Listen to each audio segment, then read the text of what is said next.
never been our objective to build a larger ship, but fairly quickly we assembled the ideas that different people had.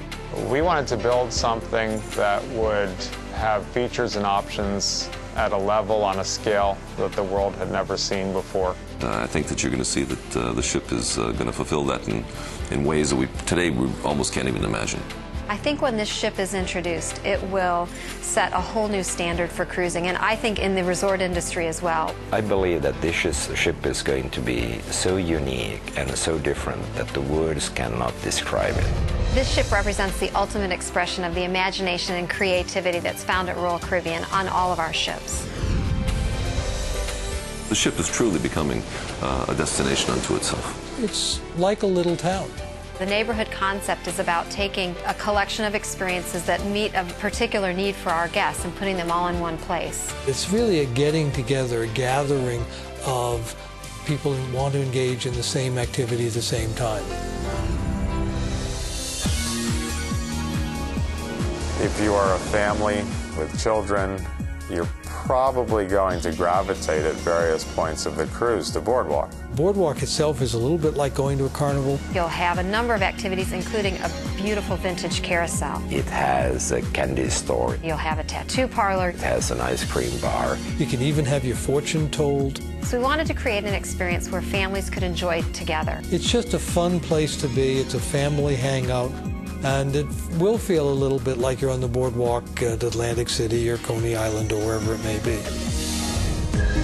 Well, the boardwalk opens up to a wonderful amphitheater area. And it's both a swimming/pool space in an amphitheater style during the day, and then a performance space at night. You will be able to sit at the end in the evening looking towards this entertainment. And you will have the Caribbean night behind you as a background. You'll see some wonderful high diving, state-of-the-art fountains. Basically a ballet of water, where the water jets go in different directions and create their own excitement. And light shows, and it will really be a spectacular venue for our guests. Yeah, I think the amphitheater at sea is a good example of a feature that's stunning. I actually think that of all the places on the ship and all the neighborhoods on the ship, the boardwalk leading into the amphitheater at sea is probably going to be one of the most exciting. There's a wonderful array of accommodations that we'll be offering on this ship. The loft suites are very unique. This is so far beyond anything that we've ever seen or heard of before in the cruise industry. You walk in and it's just so spacious that you just can't believe this is in a house, never mind on a ship. You will have a large balcony, which is probably 30-40 meters above the water level. Phenomenal, unobstructed view to the horizon. I think that will be a very special suite experience for the guests. We have a large number of staterooms which are facing to the Central Park or to the boardwalk. The staterooms on Boardwalk have a double advantage. They are looking inwards at an active space, a neighborhood, and they are looking aft to sea. You can actually look out past the boardwalk, past the amphitheater at sea, and look out onto the wake of the ship. That's incredible. Or you can be on the Central Park balcony looking down on the greenery and everything what is happening there. My goal is to have everybody leaving those two spaces, Boardwalk and Central Park, thinking what a great decision it was to buy into one of those rooms. We never had an experience like that before, and we will remember that forever.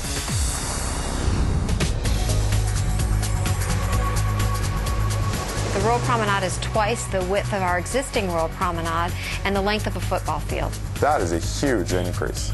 We just have a great opportunity to create a central place, a promenade, where people who want to can come, meet, relax. It will accommodate all of the different types of retail experiences, along with a beautiful mezzanine that overlooks the Royal Promenade. I believe that will give a totally different feel. There'll be several second-level shops and experiences that will overlook the Royal Promenade. I think it's the combination of Royal Promenade and Central Park that really will set this entire space feeling apart from anything that's ever been seen before. Central Park was created to give another outdoor venue, an alternative to our pool decks that really had that outdoor feel, that nature feel. It's unexpected to have living grass, trees, foliage, or anything else like that on a ship. It will also be sort of in general a more elegant upscale space than other areas of the ship. The park is going to be the gathering place where you will have your pre-dinner cocktails or you can have your after-dinner drink. The multiple specialty restaurants, all of which are offering al fresco dining opportunities, is a zone of the ship. It's shopping, dining, entertainment, and it's done in a setting that's more serene and tranquil than some of our other settings, so it really provides those that just want to rest and relax and have a peaceful time. We provide that opportunity as well. It's just magical. In the center of Central Park, we have Rising Tide Bar. That's a bar that will go from the Royal Promenade on Deck 5 up to the Central Park on Deck 8. The sky's the limit, and literally the Rising Tide bar is a good example of that. Who would have thought to have a bar that could go up and down over multiple decks? And it will constantly be pulling them between the life of Central Park and the life of Royal Promenade. Taking people from one neighborhood to another neighborhood. And there's never been an experience like that on board a ship. We're very proud of the ships that we build, and we believe we build the best ships anybody builds. But the thing that has always distinguished us for almost 40 years has been the service levels and the commitment that our crew members have shown. The secret, if you will, of how we make it all come together and how we're able to deliver that gold-anchored service on a regular basis, on a consistent basis, is that we enjoy doing it.